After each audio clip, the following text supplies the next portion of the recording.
Welcome back to our exploration of solving quadratic equations. We are now at lesson 100. Congratulations, you made it! Yay! Eat some pie. You can have it, and when we get back together, we will celebrate Pi Day. Don't worry, all right? So this is lesson 100. It is solving by graphing, and as you might suspect, graphing is not always the best way to solve things. Remember the crossed lines? That was a big hassle, and there turned out to be much easier ways of doing it. Well, it's the same thing with this.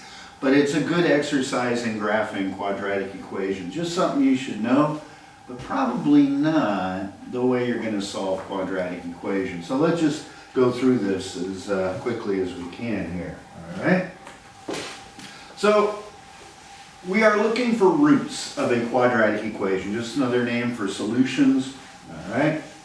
And roots are where the parabola intersects the x-axis.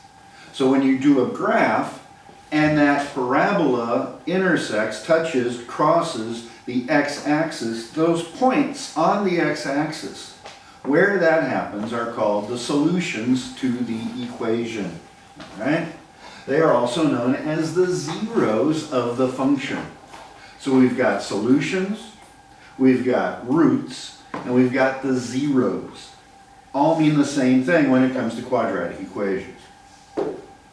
So, when you have one real solution to a quadratic equation, it looks like this. You've got a parabola, and it touches the x-axis when you graph it at exactly one place. You only have one x value. So this is an example or a case where the solution is only one. All right?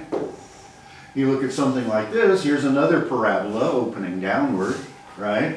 But now it's crossing the x-axis at 2 points. So we say there are two roots to this equation. There are two possible solutions. And you're right, you might suspect that if it doesn't cross the x-axis at all, then there aren't any real number solutions to this quadratic equation, all right? If it doesn't intersect the x-axis at all right? So, to solve by graphing, we could take something like a quadratic equation like x squared minus 36 equals 0. Which is nicely in standard form, descending order, set equal to 0, all right? And this should be a review, but first we want to find the axis of symmetry. We use the axis of symmetry formula. X, the vertical line that is going to be our axis of symmetry, is going to be equal to whatever b is divided by 2a. So we look at our equation and remember that we have a is the number in front of the squared term, b is the number in front of the first power term, and c is just a number. So b over 2a looks like, well, we don't have a single power term, so b equals 0. That middle term has gone away. So b equals 0, a is 1, so 2 times 1, but it's 0 over 2. So 0 is the axis of symmetry, which just happens to be the y-axis. So that's the first step. So now we know that the axis of symmetry is the y-axis. We also understand that x squared is a positive value, so it's going to be opening upward. Right? Second, we find the vertex, the lowest or highest point. In this case, since it's opening upward, we'll be finding the lowest point of that parabola. And we substitute in to find that vertex point. We're going to take this x value that we found with the axis of symmetry and substitute it back into the original equation. 0 squared minus 36. And we get f of 0 is 0 squared minus 36. So the y value is minus 36. So what that looks like so far is we've got the axis of symmetry, which just happens to be the y-axis, and we've got the vertex point down there at minus 36. All right? You with me so far? And we know it's going to open upward, so it's going to go up like this and up like that. All right? And that means it's going to cross two places on the x-axis. We can see that happening. And now we just have to find another point that's not on the vertex. Pretty simple to do. So we pick any point that's not on the axis of symmetry, all right? And we pick a value for x like x equals 5. Doesn't really matter, pick a value. So we find f of 5 is, back in the original equation, 5 squared minus 36, 25 minus 36. So we get this point of x equals 5 and the y value minus 11, right? So we've got 5 minus 11 right here, 5 and minus 11, and then 36, all right? So we graph 5 minus 11.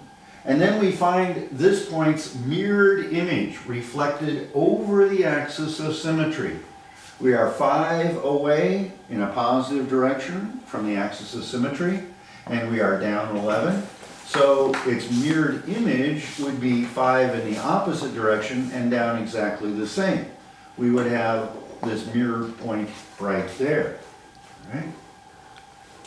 Now, using that, we can draw the parabola. We've got minus 511, 511, and the vertex point, and we draw the parabola. And guess what? We have two roots.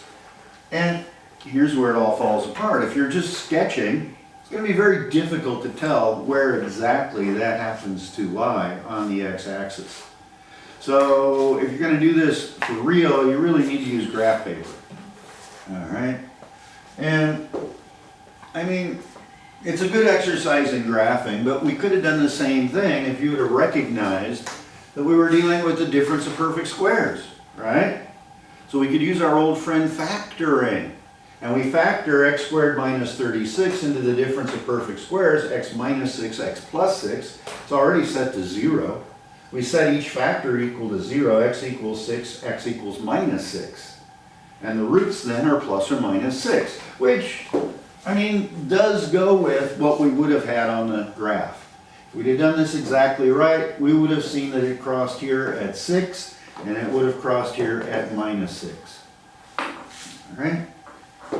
So, I mean, that's how you do it graphing-wise. And if it doesn't cross the x-axis, then there are no solutions.